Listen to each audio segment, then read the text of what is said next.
Giorno 1, giorno 16 e giorno 30, festa, grande festa al Panica Musica. Sì, infatti anche quest'anno il Panica Musica proporrà 3 diversi eventi. Giorno 1 settembre, cioè stasera, ci sarà una jam session a cui parteciperanno diversi gruppi musicali di diversi generi, mentre giorno 16 settembre ci sarà la tradizionale sfida dei Carretti Games e giorno 30 settembre una serata di disco music o chill out. Mauro Patti, presidente dell'associazione Panica Musica, giorni di festa per il mese di settembre, cosa ci sarà in previsione? Allora, diciamo che ormai è diventato un appuntamento annuale e fisso quello della Jam di fine estate e anche quest'anno vogliamo rispettare questa consuetudine. Infatti con questa Jam vogliamo riaprire la stagione del Panica Musica dopo quella che è stata diciamo, la pausa estiva. Invitiamo tutti a partecipare anche perché è una Jam session, quindi ci sarà pure possibilità di suonare, diciamo, il proprio strumento liberamente dalle ore 20:30 nella scalinata del Panica Musica questa sera, venerdì 1 settembre. È importante il fatto che i giovani vengano in questo posto quasi dimenticato dai giovani.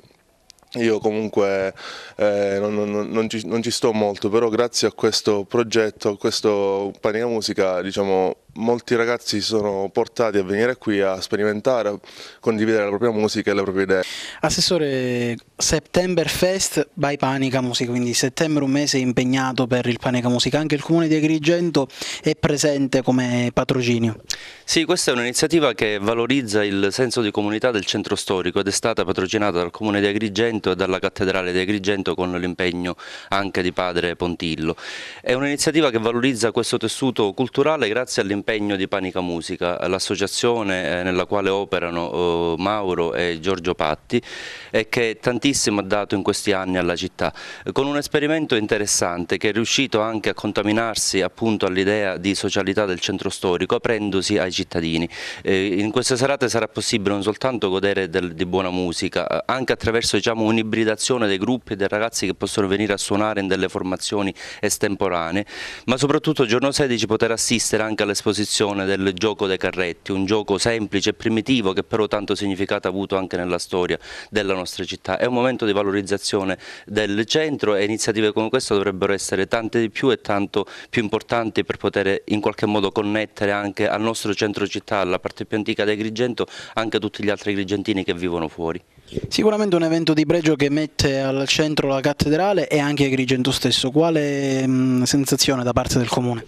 Ma la cattedrale è di fatto il centro della città, perché veramente è la sintesi in qualche modo, il momento simbolico della storia di Agrigento, per cui è vero che la città nasce in questo colle. Il fatto che per qualche ragione, per numerose ragioni, questo luogo possa essere, diciamo, meno abitato e in qualche modo per la stellarizzazione di Agrigento, tutto sommato il centro città ha perso, diciamo, anche dei suoi connotati antropici, ciò non vuol dire che comunque la città resta in qualche modo sempre l'identità agrigentina e questo significa in qualche modo che dobbiamo riappropriarcene.